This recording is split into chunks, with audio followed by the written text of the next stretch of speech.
Progresso CEB, day after the shipping. So we shipped all our block last night, and you can still see the outline on the ground where the pallets were. I found a use for that leftover plastic wrap. I'm trying not to litter any of it. Luckily we're in a fenced area and it all gets caught in the fence with the way the wind blows here. So the only pallet we didn't ship is this little unstabilized pallet. And actually these got rained on last night. There was just a brief but intense rainstorm. So they seem fine. I don't really see much cracking due to that, no more than it was. So we moved the power cube out of here last night. It's non-functional, but Tony started working on getting the Belize flag painted on. That was a little sketch draft. We're gonna make it bigger. As for this, we didn't move this because of time and space constraints on our trailer. So what I'm gonna do is just unbolt this and move it by hand and reassemble it. Because that's the best thing to do there.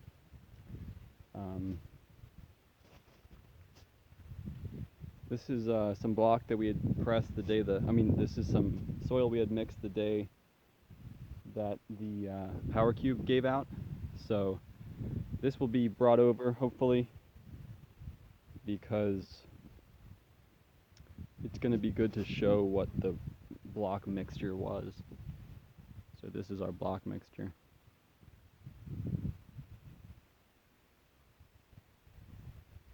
Some leftover sand.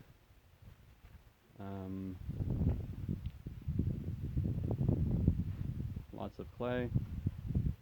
Clay crusher is partially disassembled. Tarps are all down. That's probably the biggest difference around here. So let me talk a little bit about shipping. We had this forklift here on this end.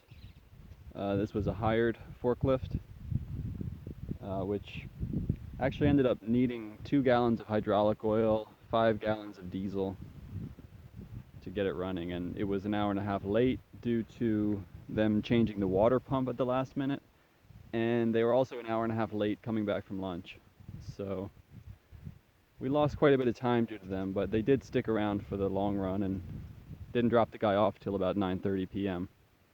But we got the job done. Thanks to Scott's abundance of flashlights and an abundance of help from Kendrick, a fellow who has a bobcat and a trailer, and he helped us move. He carried 5 pallets on his trailer to Copper Bank for us. Really wonderful help. Another fellow named Sergio really helped us out a lot. So we're getting ready to move shop over to Copper Bank. There are plenty of things to move. Lots of useful tools, drill press, generator, CEB press, another pallet. So there's still quite a bit of moving to do. A couple more runs with the trailer, and block breaker. So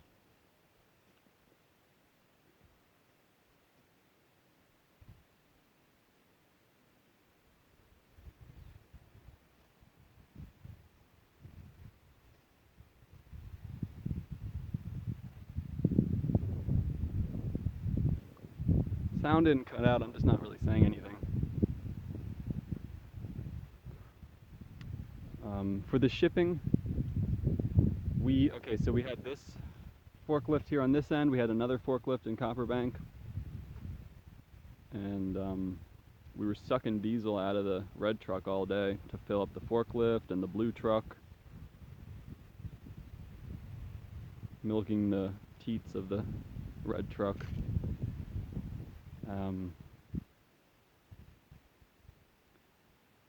We could only carry 3 pallets, so this trailer, it's a big, beautiful trailer, but it's only got a couple axles. So it's for hauling big, light stuff. We would put 3 blocks kind of centered on the axle, one pallet a little closer to the tongue.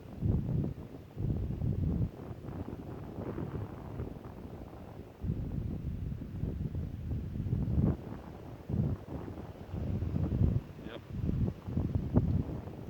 Because we didn't want to take any chances, because if this, I mean, it's only 13 miles, but it's the roughest 13 miles, and it's not as rough as it gets, but it's definitely plenty rough right now on the roads.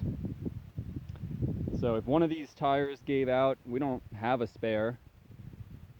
So we didn't want to take any chances whatsoever. And in the end, it paid off because Kendrick let us use his Bobcat trailer to move loads. This is what I was saying earlier. Kendrick let us use his Bobcat trailer to help us move loads. So 5 pallets went on his trailer, which would have been 1.5 trips for us. So basically 2 trips. He did it very slow. Scott said it took 2 hours and 20 minutes to do 13 miles. It's quite slow. It takes me 45 to an hour, I would say, going with the blue truck. And I was going slow, appropriate. I only saw a couple of blocks crack due to shipping, but it was limited. The blocks fared really well. Try to show some of that. One pallet fell off. So Scott went with this other tow truck driver, carrying a trailer. Actually, it was a dump truck. Sorry. And they got to Copper Bank and started unloading, and there was an issue with the forklift, where we think now that maybe the fork caught on the trailer and he dropped it, and he was just kind of depressing the trailer, and then it slipped off and the whole thing dropped and the pallet fell off. There's some photos of it, but not really an issue, because all the blocks survived. Not all of them, but the majority of the blocks were undamaged.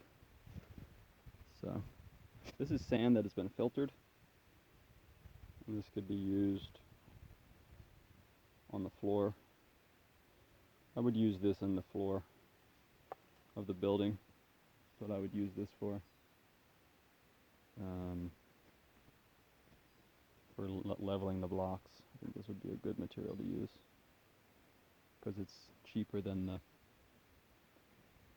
it is actually cheaper than the builder's sand.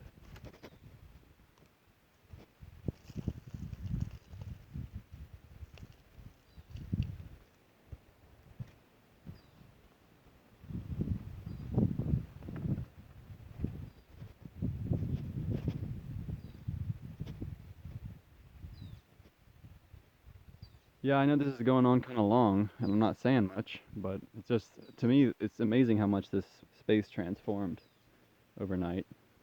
And it was really gratifying to see everything go really smoothly. We only lost half a pallet of block.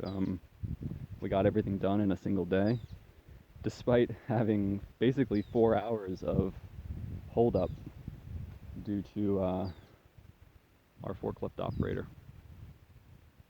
We got everything done in a single day. Granted, we did go over to the next day. We didn't get home until 12:30. But all the blocks are done.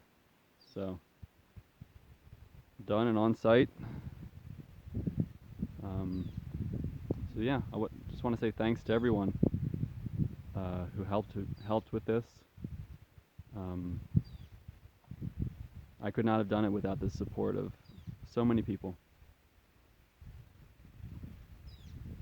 I mean, it's not that we did very much. We just pressed a few thousand block and shipped it to Copper Bank. Like, it's not that big of a deal, but it is. I mean, for me it is. Okay, signing out. Goodbye.